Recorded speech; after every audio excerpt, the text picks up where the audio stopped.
కళావతి పాట విపరీతంగా హిట్ అయిన విషయం అందరికీ తెలిసిందే. సర్కారు వారి ఈ పాట వెనకాల ఎవరి కళ ఉందంటే న్యాచురలీ ఈ తరానికి చాలా ఇష్టమైన గేయ రచయిత కవి అనంత్ శ్రీరామ్. అండ్ అనంత్ శ్రీరామ్ గారి గురించి ఏం చెప్పాలి, పాట తాను మాట ట్యూను. అండ్ ప్రస్తుతం మన స్టూడియోస్లో ఉన్నారు. Welcome to this conversation Anant Sriram. నమస్కారం. ఎలా ఉన్నారు? బాగున్నానండి, ప్రశాంతంగా ఉన్నాను. Congratulations, Kalavathi hit. Thank you. మీ ఆ పాట వినంగానే ఆ పాటకి ట్యూన్ కుదిరిన తీరు, 100 1000 1 లక్ష ఎన్నో పాటలు రాసినారు. 1000 వరకు ఓకే అండి, లక్ష రాయలేదు. లక్ష కూడా ఎంతకాలం పడుతుంది, కానీ ఒక 10 జన్మల్లో అయిపోతాయండి. చాలా బాగా మీకు సంగీతం రావడం చాలా పెద్ద అడ్వాంటేజ్ అండి. సంగీతం రాదు, సంగీతాన్ని అబ్జర్వ్ చేస్తాను అంతే. ఎందుకంటే మీరు పాట వినిపించిన తీరు నేను 2-3 సందర్భాల్లో విన్నాను. మీరే ఒక పర్టికులర్ బాణీలో, అంటే మీరు అనుకున్న బాణీలో పాడేస్తూ ఉంటారు. అంటే ఇతర సందర్భాల్లో, ఈ సందర్భంలో కాకపోయేటచ్చు. కానీ అంటే ఇప్పుడు పాట రాసింది పేపర్ మీద చదివితే అదేమంత ఆకర్షణీయంగా ఉండదండి. పాట అనేది పాడడానికి రూపొందించిన ప్రక్రియ అది. కాబట్టి మనం ఎంత బాగా పాట రాసినా ఆ కాగితం నిర్మాతకో దర్శకుడికో లేకపోతే ఆ రాజకీయ నాయకుడికో ఆ సంస్థ అధినేతకో ఇస్తే అది చూసి ఆయనకి పాటలాగా అనిపించదు, ఏంటి ఏదో అనిపిస్తుంది అనుకుంటారు. ఎందుకని పాట ప్రక్రియ అలాంటిది, పాడితేనే పాటలా ఉంటుంది. అవును. అందుకని మనం రాసింది ఏదో ఒక బాణీలో పాడి వినిపిస్తేనే మనం నెగ్గుకు రాగలం అనమాట. అందుకు భగవంతుడి దయ వల్ల ఆ విద్య కొద్దిగా వచ్చు నాకు. నేను రాసింది పాడి వినిపించడం వచ్చు. అనంత్ శ్రీరామ్ గారు, ఓపెన్గా అడుగుతున్నాను, మీరు ఎప్పుడు నిజాయితీగా మాట్లాడతారు కాబట్టి, సినీ పరిశ్రమలో ఇప్పుడు పాటల పోటీ ఉందా? లేదా? ఎవరి స్టైల్ వాళ్ళదే అంటారా? ఎవరి స్టైల్ వాళ్ళదే అనేది ఒకటిని, అవసరం కంటే తక్కువ మంది లిరిక్ రైటర్స్ ఉన్నారు రంగంలో. ఇంకా చాలా మంది పైగా ఇప్పుడు ఓటీటీ రావడంతో కూడా ధైర్యంగా సినిమాలు, చిన్న నిర్మాత పెద్ద నిర్మాత అని తేడా లేకుండా సినిమాల సంఖ్య ఎక్కువ వస్తుంది. 250 పైచిలుకు సినిమాలు. పైగా లిరిక్ రైటర్కి ఒక్క తెలుగులో నేరుగా తీసిన సినిమాలే కాదు కదా, అనువాద చిత్రాలు ఉంటాయి, ద్విభాషా చిత్రాలు ఉంటాయి, అన్నిటికీ పని ఉంది. కాబట్టి మీకు అలా చూసుకున్నా నేను చెప్పే చాలా తక్కువ లెక్క. 250 దాటే సినిమాలు ఉంటాయి, అంటే 1000 దాటే పాటలు రావాలి. నేను గమనించిన దాంట్లో బాగా బిజీగా ఉన్న రైటర్ 7 పాటల కంటే ఎక్కువ రాయలేడు నెలకి. ఎందుకంటే పాట రాయడం అంటే మనం రాసిచ్చేసింది అదిగో పాటను పంపడం కాదు కదా. దర్శకుల దగ్గర తర్జన భర్జనలు పడాలి. దర్శకుడికి నచ్చింది సంగీత దర్శకుడికి నచ్చకపోవచ్చు, సంగీత దర్శకుడికి నచ్చింది కథానాయకుడికి నచ్చకపోవచ్చు, వీళ్ళు ముగ్గురికి నచ్చింది నిర్మాతకు నచ్చకపోవచ్చు. అందరూ వింటారా? అందరూ ఉంటారు కదా. మరి కళావతి పాట అందరూ విన్నారా? అందరూ విన్నారు, అందరినీ దాటుకుని వచ్చింది ఈ పాట. ఒకసారి మరి కళావతి కథ చెప్పరా? కళావతి కథ అంటే ఏం లేదండి, అంటే ఇది కొంచెం ఒక రకమైన సాహసం అన్నమాట. సాధారణంగా ఇప్పుడు మహేష్ బాబు లాంటి అందగాడు సూపర్ స్టార్ ఒక ఇదైతే, సూపర్ స్టార్లు ఉన్నారు, కానీ అందగాడైన సూపర్ స్టార్లు చాలా అరుదుగా ఉంటారు కదా. అలాంటి అందగాడు అమ్మాయి వెనకాల పడ్డం అనేది అంతగా అంగీకరించలేని విషయం. అవును కదా. అది నెగ్గుకు రావాలంటే చాలా కష్టం అండి. అయితే మేము ఇక్కడ చెప్పింది ఏంటంటే, ఆ పాత్ర ఎలా ఉంటుందో అలా రాసేయడమే మంచిది, ఇమేజ్ని దృష్టిలో పెట్టుకోకుండా అనేది ఒకటి.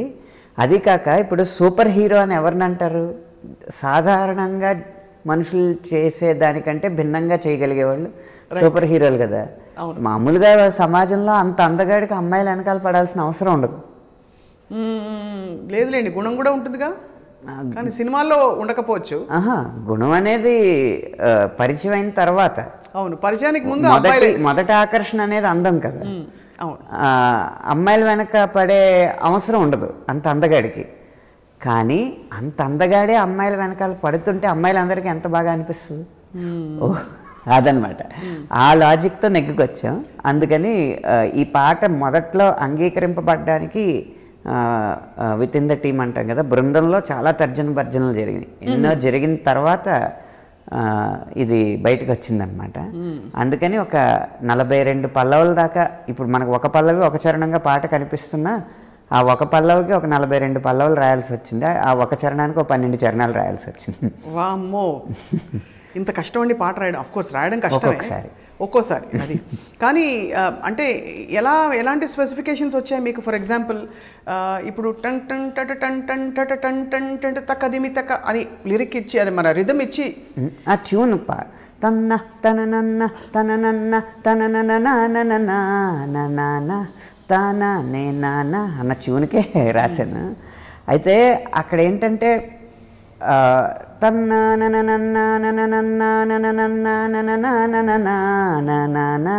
అంటే ఒక కంటిన్యూస్ సెంటెన్స్ ఉంటుంది కాబట్టి ఏదైనా మ్యాటర్ చెప్పచ్చు. తన్న అయిపోయింది, అది ఎంచుకోవడం కష్టం అనమాట. అందుకని అంకెలు ఎంచుకున్నాను. 100 1000 1,00,000 మెరుపులు మీదికి దూకినాయా ఏందే నీ మాయా. అబ్బా, అప్పుడు దాని అడ్వాంటేజ్ ఏంటంటే 100 అనేది ఊపిరి ఆపి పాడచ్చు, ఊపిరి ఆపకుండా పాడు. 100 1000 1,00,000 మెరుపులు మీదికి దూకినాయా అన్న అర్థం మారదు. 100 1000 1,00,000 మెరుపులు మీదికి దూకినాయా అన్న కూడా అర్థం మారదు. అంత సమతుల్యత పాటించాలి రాసేటప్పుడు. మీరు 41 పల్లవులు ఇంకా విడుదల చేయలేదు కాబట్టి వాటిలో ఏదైనా ఒక పల్లవి మాకు వినిపిస్తారా? ఇదేంటంటే ఇప్పుడు 20 మిలియన్లు వినేసి 20 మిలియన్ల మంది విన్న తర్వాత ఈ పల్లవ తర్వాత ఇంకో పల్లవ చాలా ఆర్డ్గా వినిపిస్తుంది అనమాట. రైట్. అదే ముందు రిలీజ్ అయ్యి ఉంటే ఆ పల్లవ బాగుండేదో తర్వాత విషయం. మీరు సడన్గా అడిగారు కాబట్టి ఇప్పుడున్న సౌలభ్యం ఏంటంటే చాట్లు, డైరెక్టర్ గారి చాట్లలో వరుసగా తీసుకుంటే ఏదో ఒకటి దొరుకుతుంది. ఎల్ల నిదరెల్ల కుదురెల్ల నువ్వు కుదిపేస్తివే గుండె నిల్ల సోడా బాటిల్ల మల్ల బతుకెల్ల నిలువెల్ల నువ్వు నమిలేస్తివే చూపు నిల్ల ఆట నూడిల్ల అలా ఉంటుంది. భలే ఉంది. కానీ అదే తమిళం మలయాళం పాటలా ఉంది.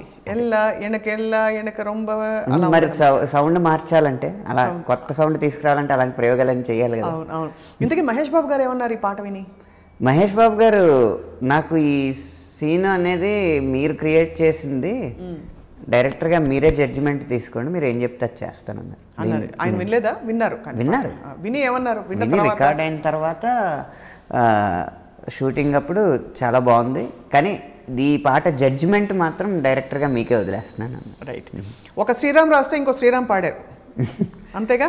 అంతే. ఒక రామ్ వరకు తీసుకుంటే 3 రాములు ఈ పాటకి. అవును. సిడ్ శ్రీరామ్, అనంత శ్రీరామ్, పరశురామ్. అది అవును.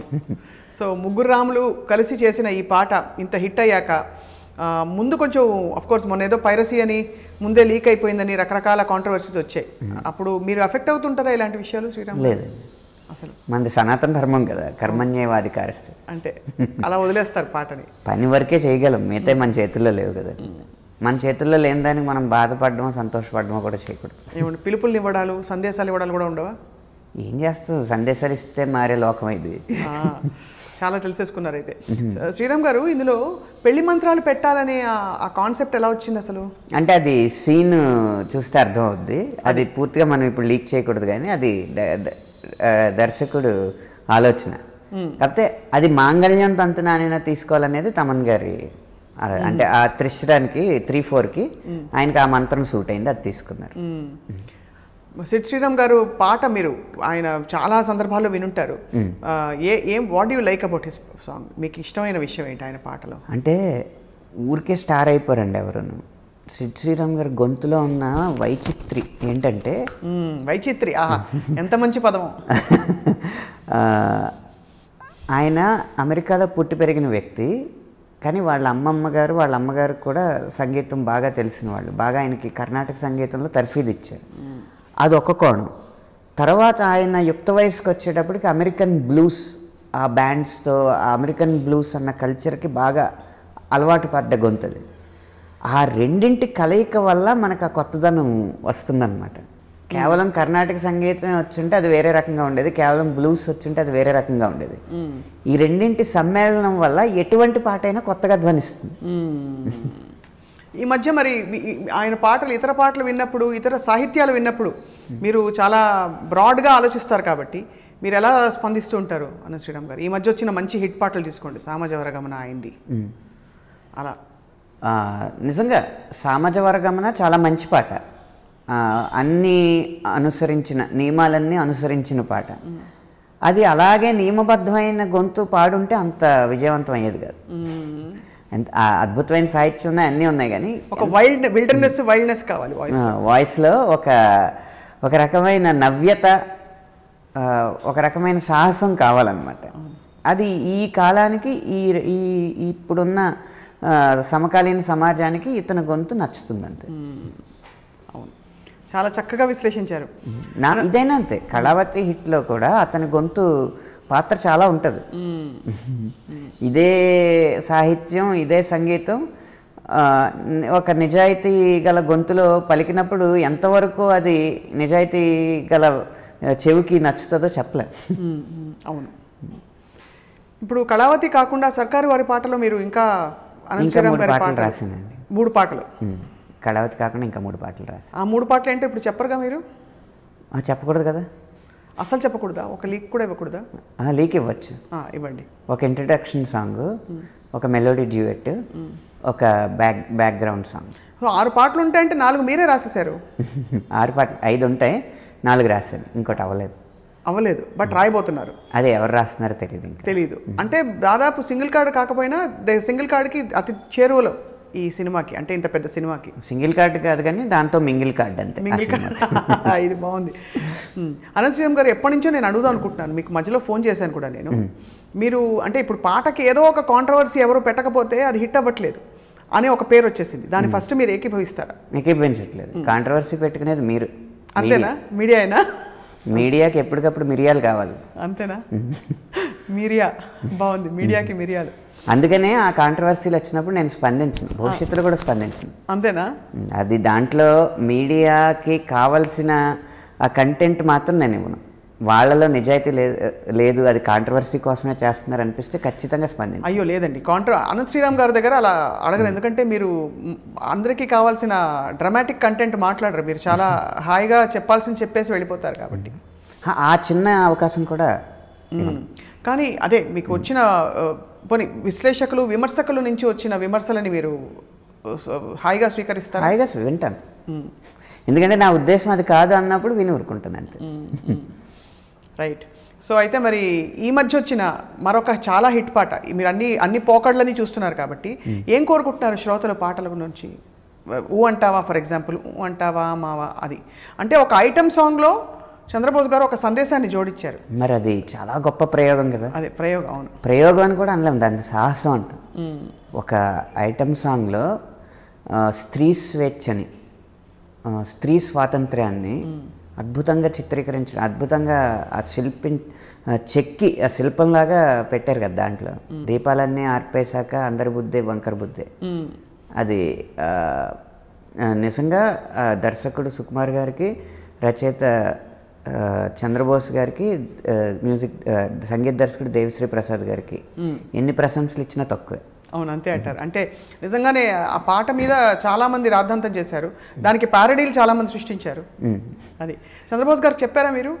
అంటే వారితో మాట్లాడుతూ ఉంటారా? వారు అంటే చాలా మంచి ఉద్దేశంతో స్త్రీ స్వేచ్ఛ కోసం రాసామని చెప్పారు ఆ పాట. నిజమే కదండి, ఎవరైనా ఏకీపించరా అని చెప్పి. అనంత్ శ్రీరామ్ గారు, మీరు ఐటమ్ సాంగ్స్ రాశారా? రాశానండి. మీకు నచ్చిన మీ ఐటమ్ సాంగ్? డిబిరి డిబిరి అనే ఒక పాట ఉంటుంది జీనియస్ అన్న సినిమాలో, అది నాకు ఇష్టం. ఎందుకంటే ఒక నటి అవుదాం అనుకున్న ఒక అమ్మాయి మోడల్ దగ్గర నుంచి మోడలింగ్ చేసి తన ఫోటోలు తీసుకుని ఆఫీసులకు వెళ్తూ హీరోయిన్ అయ్యి ఒక దర్శకుడికి ఈ అమ్మాయి హీరోయిన్కి సరిపోతుంది అనిపించుకునేదాకా ఏమేమి దశలు దాటాల్సి వస్తుంది అనేది ఆ పాటలో ఉంటుంది. ఒక్కసారి ఒక పల్లవి మా కోసం, ఎందుకంటే మీరు పాఠకులు కాబట్టి మేము అంటే చాలా సంవత్సరాలు అయినా సరే. డిబ్బిరి డిబ్బిరి డిబ్బిరి డిబ్బిరి డిబ్బిరి డిబ్బిరి డిబ్బిరి డిబ్బిరి డిబ్బిరి డిబ్బిరి డిబ్బిరి డిబ్బిరి డి ఫోన్ చేస్తే బొంబాయి రమ్మన్నాడే, బొంబాయి వెళితే ఆఫీస్లో ఉన్నాడే, ఆఫీస్కి వెళ్ళాక ఫోటోలు ఇవ్వమన్నాడే, ఫోటోలు ఇచ్చాక ఫోజులు ఇవ్వమన్నాడే, అటు ఇటు చూశాడే, కొలతలు కొలిచాడే, ఇలా వస్తాడు. అబ్బో, అంటే అసలు ఎంత కథ చెప్పారు ఒక పాటలో, ఒక పల్లవిలో. అదే అనే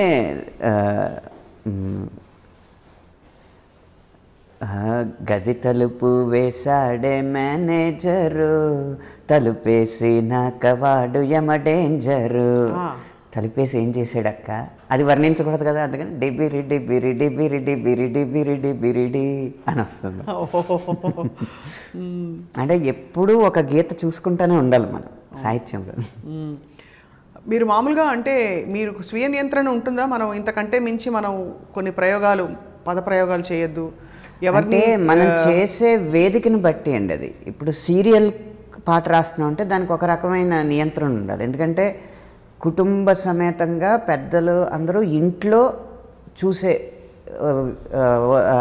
అంశం కాబట్టి సీరియల్ అనేది దానికి ఒక రకమైన పరిధి ఉండాలి. సినిమా అనేటప్పటికీ ఇంకొంచెం ప్రైవసీ పెరుగుతుంది. అంటే ఫ్రెండ్స్తో, సమవయస్కులతో, పబ్లిక్లో చూసినా కూడా సమవయస్కులతో చూస్తారు కాబట్టి వాళ్ళ కంఫర్ట్ లెవెల్స్ ఒకలా ఉంటాయి. అక్కడ దాని పరిధి కొంచెం ఎక్కువ. అలా వేదికని బట్టి మనం మార్చుకుంటూ ఉండాలి. అంటే ఎవరికి కావాల్సిన వినోదం వాళ్ళకి ఇవ్వాలి కాబట్టి నాకు నియమాలు మడికట్టు కూడా లేవు. కానీ అది ఎక్కడ రాస్తున్నా ఉన్న దాన్ని బట్టి ఉంటుంది. ఓటీటీకి ఇంకొంచెం మోతాదు ఎక్కువ ఉంటుంది.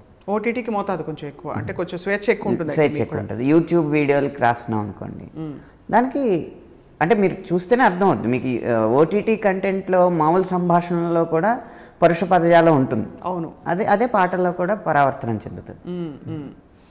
ఈవిడ కోసం రాసిన పాట, ఆవిడ పేరేంటి, రితువర్మ కోసం రాసిన పాట, అది తీవ్ర హిట్ అయింది, సంచలనం కూడా అయింది.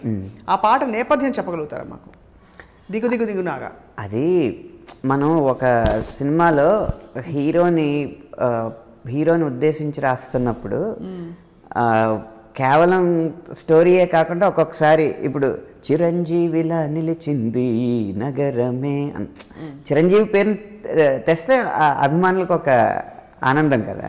అలా ఆ సినిమాలో నాగశౌర్య, నాగవంశీ, ఇలా నాగ పేరు సంబంధించి ఆ సినిమాలో పనిచేసిన వాళ్ళు చాలామంది ఉన్నారు. నాగలక్ష్మి, సౌజన్య. సో అలా మరి నాగ అనేది ఒక నామవాచకం, ఆ నామవాచకంగా మాత్రమే తీసుకున్నాను. అంటే ఇప్పుడు ఈ మధ్య అదే చాలా మంది మనోభావాలు, చాలా పరిస్థితుల్లో మొన్న చంద్రబోస్ గారు రాసిన అంత సందేశాత్మక పాటకు కూడా అభ్యంతరం వ్యక్తం చేసిన పురుషులు ఉన్నారు. అంటే అప్పుడు వారు చెప్పారు దట్ ఇందులో వాస్తవం లేదని చెప్పి ఒక స్త్రీ చైతన్యం చెప్పించానంటే అందరూ స్త్రీ సంఘాలందరూ వచ్చి చాలా జేజేలు కొట్టారు. అండ్ అలాగా మంచి పాట ఉన్నప్పుడు ఎప్పుడూ ఆదరిస్తారు, డెఫినెట్గా అటువంటి పరిస్థితులు ఉండవు. కానీ ఎనీవే మీరు కాంట్రవర్సీస్కి స్పందించరు, చెల్లించరు. మీరు పర్లేదు అడగచ్చు, దాని మీద మీ స్పెసిఫిక్ క్వశ్చన్ ఏంటో చెప్పని చెప్తాను. అంటే అదే ఒక కోవకి చెందిన వ్యక్తుల మనోభావాలు ఆ క్రమంలో దెబ్బతిన్నాయి అంటే దాని మీద వచ్చిన ఒక 3-4 ఆరోపణలు ఉంటాయి కదా, అవి ఏవేంటో ధైర్యంగా చెప్పండి. అంటే నాగా అనే ఒకటి భక్తిపరమైన నాగదేవుణ్ణి మీరు, నాగదేవతని అవమానించారు పాటలో, నాగదేవతని మీరు కించపరిచారు, అవమానించారని అప్పట్లో కొన్ని రోజులు సాగింది. 3-4 ఆరోపణలు వచ్చినాయి కదా, పర్లేదు ధైర్యంగా చెప్పండి. దిగు దిగు దిగు నాగా అన్నది, తర్వాత నాగా అనే ఒక తెగ ఉన్నది, వారి మనోభావాలు కూడా దెబ్బతిన్నాయని, ఈ రెండింటికి మెయిన్గా చెప్తే సరిపోతుంది. ఇప్పుడు నేను చెప్తాను వరుసగా దాని మీద వచ్చిన ఆరోపణలు. ఒకటి, నాగదేవతను అవమానించారు ఆ ట్యూన్ తీసుకుని. అవును. తర్వాత ఒక భక్తి పాటని ఐటమ్ సాంగ్ లాగా రాశారు, ఐటమ్ సాంగ్లో పెట్టారు. 3 ఆ పాటని అర్ధనగ్న ప్రదర్శనలు చేసే పాటలో కలిపేశారు. 4 హిందువుల మనోభావాలు దెబ్బతిన్నాయి. అవును, ఇది మీ ఫస్ట్ 3 వస్తే 4వది వచ్చేసినట్టే. అందుకని అవన్నీ చెప్పమన్నాను. రైట్, చెప్పండి. సో ఒక్కొక్క దానికి చెప్దాం. ఇంకేదైనా ఆరోపణలు గుర్తుంటే చెప్పండి. లేదు, అన్నిటికీ ఇక్కడ వివరణ ఇచ్చారు. లేదు, వాళ్ళ పాట మీరు అంటే ఆ పాట తాలూకు భక్తి నేపథ్యాన్ని మీరు పక్కన పెట్టారని. అది నాగదేవతని అవమానించారు. నాగదేవత ఎవరు? నాగుల తల్లి ఎవరు? వినత సోదరి కద్రువ. కద్రువ ప్రశంస కానీ కద్రువ విమర్శ కానీ ఇందులో ఉందా? లేదు. ఆ పాటలో దిగు దిగు దిగు నాగా, నాగన్న దివ్యాసుందర నాగ, అక్కడ నాగన్న అన్న సంబోధన ద్వారా నాగదేవత వచ్చింది. అవును. ఇక్కడ ఆ సంబోధన ముందే తీసేసి నాగో ఓ నాగా దిగు దిగు దిగు నాగా నాగో నా దివ్య సుందర నాగ అనేటప్పటికే అది దైవనామవాచకం నుంచి పురుషనామవాచకంలోకి మారిపోయింది. ఈ ట్యూన్ తీసుకోవడమే తప్పంటే మా పెద్దలు మాకు మార్గదర్శకులు కదా. జ్ఞాన్పీఠ అవార్డు దక్కిన వ్యక్తి ఖచ్చితంగా ఒక సంస్కారాన్ని పాటించిన వ్యక్తికే దక్కుతుంది కదా. అవును, గతంలో తీసుకున్నారు ఇది. అదే సాహిత్యాన్ని సినారే గారు దిగు దిగు నాగా నెత్తి మీద డేగ అని రాశారు. ఆ పాటలో కనీసం ఇది పురుషనామవాచకం అని చెప్పడానికి కూడా లేకుండా ఒక నాగపాము పాకుతూ ఉంటుంది. అవును, విజువల్గా. తర్వాత పాటలో ఆ స్త్రీ పాత్ర వలువలు ఒలుస్తూ ఉంటుంది. అప్పుడు మాత్రం ఏ కాంట్రవర్సీలు రాలేదు. తర్వాత ఈ పాట బాణి దిగు దిగు దిగు భామ ఈ ప్రేమ లోతెంతో చూద్దామా అని చిరంజీవి గారి సినిమాలో వాడారు. అవును, గతంలో జరిగిన దాన్ని బట్టేగా మేము చేస్తాం. ఇప్పుడు సోషల్ మీడియా ఉందని నాకు రాజకీయంగా పలుకుబడి రావట్లేదు, ఏదో ఒకటి పట్టుకుని ఈ తీగ పట్టుకుని డొంకో లేకపోతే కుక్కతో కట్టుకుని గోదావరి ఈదాలన్న ఉద్దేశంతో వచ్చేసి చేసేస్తే దానికి మేము ఎందుకు స్పందిస్తాం? పైగా ఆ సమయంలో స్పందించవచ్చు. పోనీ స్పందిస్తే దాన్ని ఒకసారి ఆరోపణ చేసిన వాళ్ళు అవునండి మీరు చెప్పింది నిజమండి అని ఎందుకు ఒప్పుకుంటారు? దాన్ని ఇంకా ప్రత్యారోపణ, ఆ ప్రత్యారోపణకి ఇంకా ప్రత్యారోపణ చేసి దాన్ని పెద్దది చేసి సినిమా మీద మంటలు పేడలో చల్లడానికి ఉపయోగిస్తారు. ఆ నిర్మాతకు నేను నష్టం ఎందుకు కలిగించాలి? సో అందుకే స్పందించారు మీరు. అందుకే స్పందించలేదు. కానీ ప్రతిదానికి వివరణ ఇస్తాను. నాగ అయింది, నాగదేవతని అవమానించే అన్నారు. నాగదేవత కద్రువాని కానీ కద్రువ సంతానాన్ని కానీ తక్షకుణ్ణి కానీ వాసుకిని కానీ ఎవరిని ఏ నాగుల పేరు అందులో పెట్టలేదు. నాగా అన్న ఒక పదం తప్ప. నాగా అన్న పదాన్ని కూడా పురుషనామవాచకంగా ఎలా మార్చానో మీకు వివరణ ఇచ్చాను. నాగన్న అనేది తీసి నాగో నాన్న దివ్యాసుందర నాగ అని పెట్టాను. 3 ఐటమ్ సాంగ్. ఐటమ్ సాంగ్లో ఇది వాడారు అన్నారు. అది ఐటమ్ సాంగ్ ఎలా అవుద్ది? ఐటమ్ సాంగ్ అంటే నిర్వచనం ఏంటి? ఒక అమ్మాయి కొంతమంది పురుషుల్ని ఉద్దేశిస్తూ పాడేది ఐటమ్ సాంగ్. ఒక అమ్మాయి తన ప్రియుడిని ఉద్దేశిస్తూ పాడేది ఐటమ్ సాంగ్ ఏ విధంగా అవుద్ది? ప్రేమ పాటే అవుతుంది. ప్రేమ పాటే కదా. ఇప్పుడు నాగా అన్న జాతిలో ప్రేమ ఉండదా? కనీసం నాగుల్లో ప్రేమ ఉండదా? ప్రేమ తప్ప ప్రేమ ఐటమ్మా? కాదు కదా. అది ఏ విధంగానూ ఐటమ్ సాంగ్ కాదు. కాలేజీలో తన ప్రియుడికి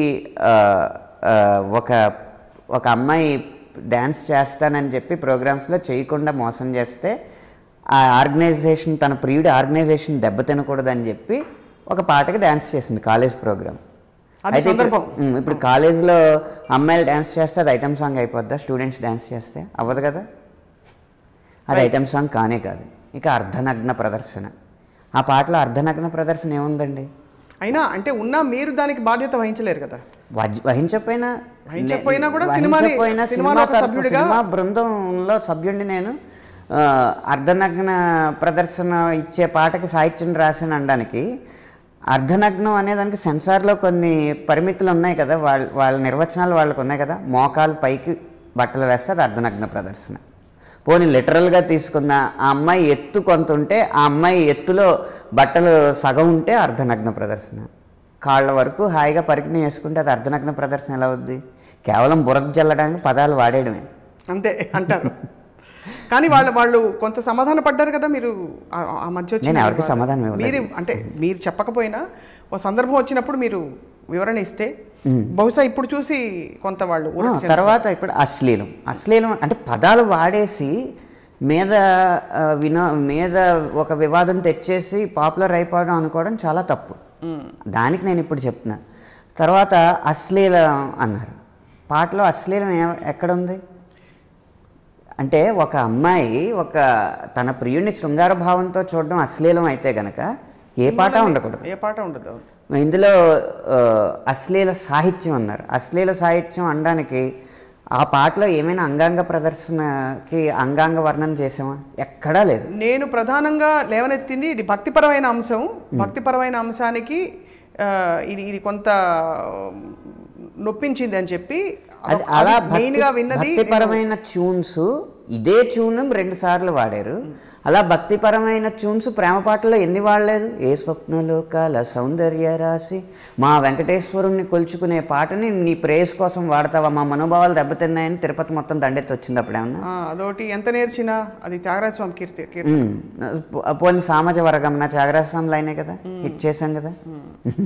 కాబట్టి సామాజ వర్గమన త్యాగరాజ స్వామి ఎవరిని వర్ణిస్తా రాసిన పాట చెప్పండి? ఏ దేవుని వర్ణిస్తా రాశాడు? యాదవ కులం మురళి కృష్ణుని వర్ణిస్తూ రాశాడు కదా. మరి ఆ సామాజ వర్గంలో వాడుకుందాం కదా. అశ్లీల సాహిత్యం, అందులో అంగాంగ ప్రదర్శన ఎక్కడుంది?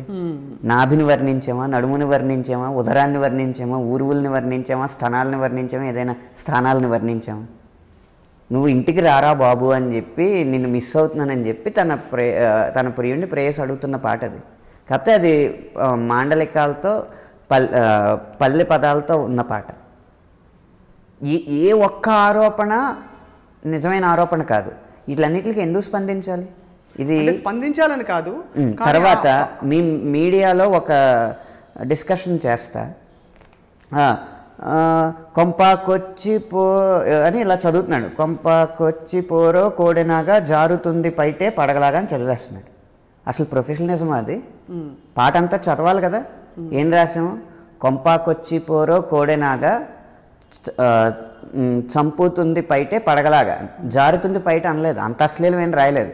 ఆ మాత్రం ప్రొఫెషనలిజం లేకుండా మీరుండి మా మీద వీళ్ళు డబ్బుల కోసం ఏమైనా చేస్తారు, ఏ గడ్డైనా తింటారు అలా ఎవరు ఆరోపించలేదు అని శ్రీరామ్ గారు. ఆ డిస్కషన్ చూసే చెప్తున్నాను నేను. సినిమా ప్రతినిధిగా నన్ను మీరు అడుగుతున్నారు కాబట్టి మీడియా ప్రతినిధిగా నేను మీకు చెప్తున్నాను. కనీసం అందులో శ్రీరామ్ గారుగానే అడుగుతున్నాను, అనంత్ శ్రీరామ్ గారినే అడుగుతున్నాను, సినిమా ప్రతినిధిగా కూడా కాదు.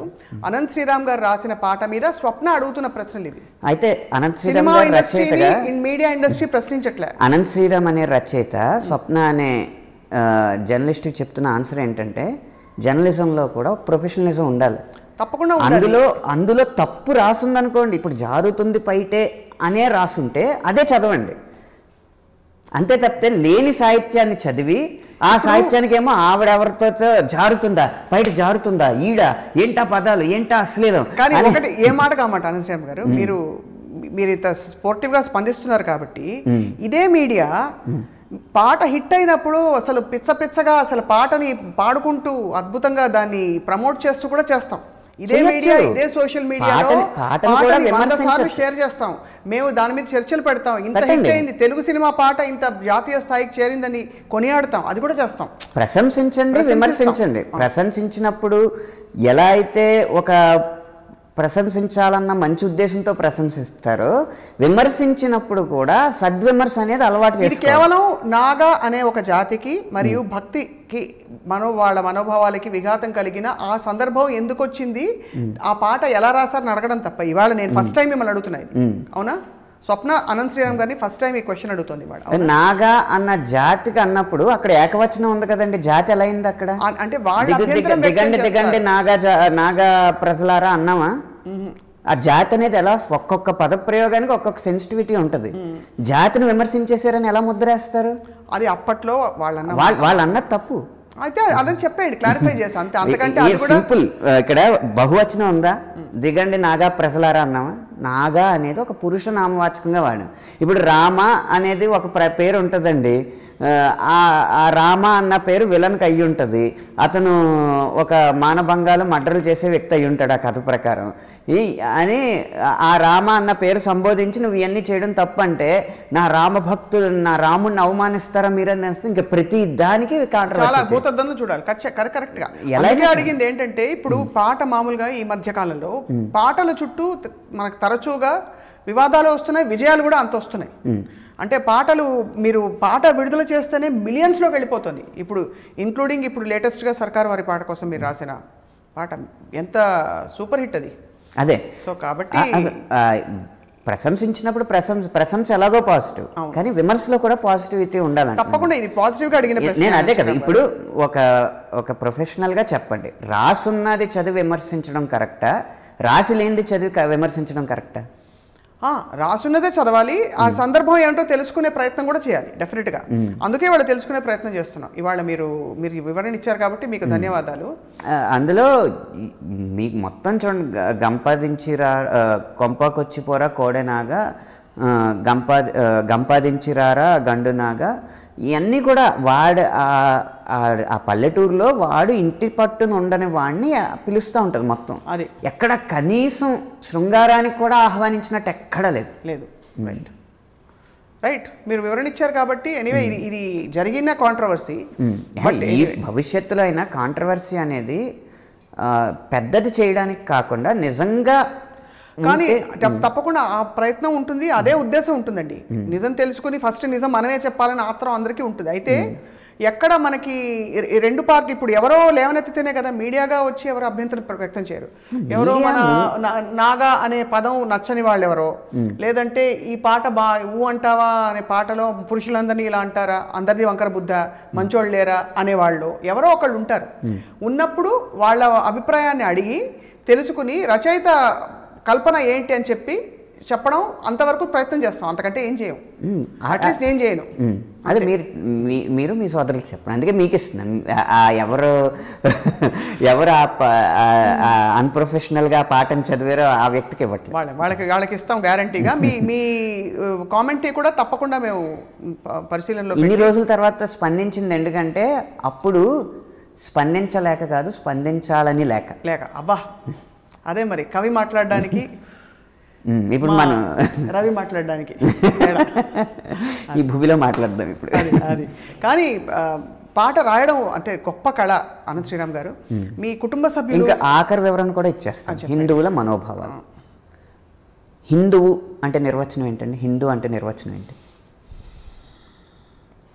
లేకపోతే హిందూకి వ్యుత్పత్తి అర్థం ఏంటి? సరే, హిందువులు అంటే మనకి రకరకాల సింధు నది అక్కడి నుంచి మొదలవుతుంది. అయ్యేం కాదు, అవన్నీ ఇండస్ వ్యాలీ సివిలైజేషన్ అక్కడి నుంచి మొదలవుతుంది. అవన్నీ ఇప్పుడు ఆధునికులు ఇచ్చిన ఇన్ఫర్మేషన్. ఒక పదం సృష్టించబడిందంటే సంస్కృతంలో ఆ ధాతువుకి ఒక అర్థం ఉంటుంది కదా.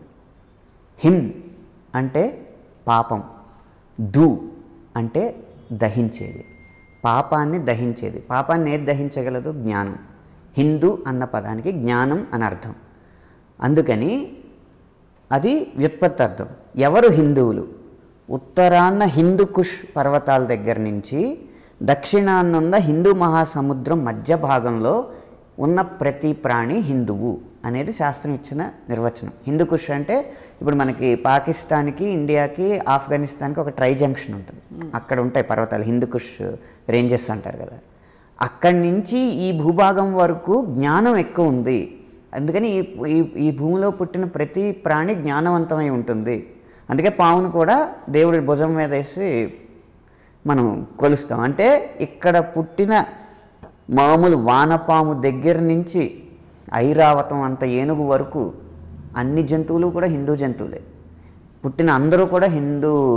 బట్ అన్య మతస్థులు, ఇతర ధర్మాలు, అన్య మతం వచ్చాక హిందూని మతం చేశారు, హిందూ అన్న పదాన్ని. బట్ మీరు జాగ్రఫికల్గా చెప్తున్నారు. ఆ జాగ్రఫీయే హిందూ ఇచ్చింది. తర్వాత వీళ్ళు తీసుకున్న డెఫినేషన్ తప్పు. ఎందుకు? సుప్రీంకోర్టు జడ్జిమెంటే ఉంది, హిందూ అనేది మతం కాదు, ఒక జీవన విధానాన్ని సుప్రీంకోర్టు ఇచ్చిన జడ్జిమెంట్ ఉంది. ఇంకెవరు మనోభావాలు దెబ్బతిన్నట్టు ఇక్కడ? మొత్తం ఇండియాలో ఉన్న వానపాముతో సహా, ఇప్పుడు ఇండియాలో పుడితే కనుక కరోనాతో సహా ప్రతి జీవి మనోభావం దెబ్బతిన్నట్టు. క్రైస్తవులు, ముస్లింలు వీళ్ళందరూ మరి హిందువుల కిందకు వస్తారంట. అంటే ఈ నిర్వచనం ప్రకారం ఇక్కడ జీవించే వాళ్ళు అది హిందువులు. అంతేగాని వీళ్ళు ఆచరించేది సనాతన ధర్మం కాకపోవచ్చు. ఇక్కడ ఆచరించే ధర్మం సనాతన ధర్మం, అంతేగాని హిందూ మతం కాదు ఇది. ఒక్కొక్క చోట ప్రజాస్వామ్యాన్ని అంగీకరించండి, కానీ భాష ఏం చెప్తుంది, శాస్త్రం ఏం చెప్తుంది అన్నదాన్ని బట్టే తీసుకోవాలి. కానీ మతపరంగా హిందూ అన్న పదాన్ని తీసుకోకూడదు. తీసుకుంటే మన అందరి అవివేకం, 100 కోట్ల మంది అవివేకం అవుతుంది. ఆ లెక్కను చూసుకుంటే ఆ పాటకి వచ్చిన లైక్లు, డిస్లైక్లు చూడండి. ఇప్పటికి డిస్లైక్లు 10,000 ఉన్నాయి, లైక్లు 12 లక్షలు ఉన్నాయి. ఎంత శాతం మందిని హర్ట్ చేసింది? ఆ డిస్లైక్లు కూడా సంగీతం నచ్చకపోవచ్చు, రకరకాలు ఉండొచ్చు. డిస్లైక్లు అందరికీ ఉంటాయి. అది డిస్లైక్ల అది కేవలం హిందువుల్ని హర్ట్ చేసింది అనడానికి ఉండదు. హిందువులు అంటే నిర్వచనం ఇది. ఆ విధంగా ఏ ఆరోపణ ఈ పాట మీద వచ్చింది సరైంది మీరే చెప్పండి.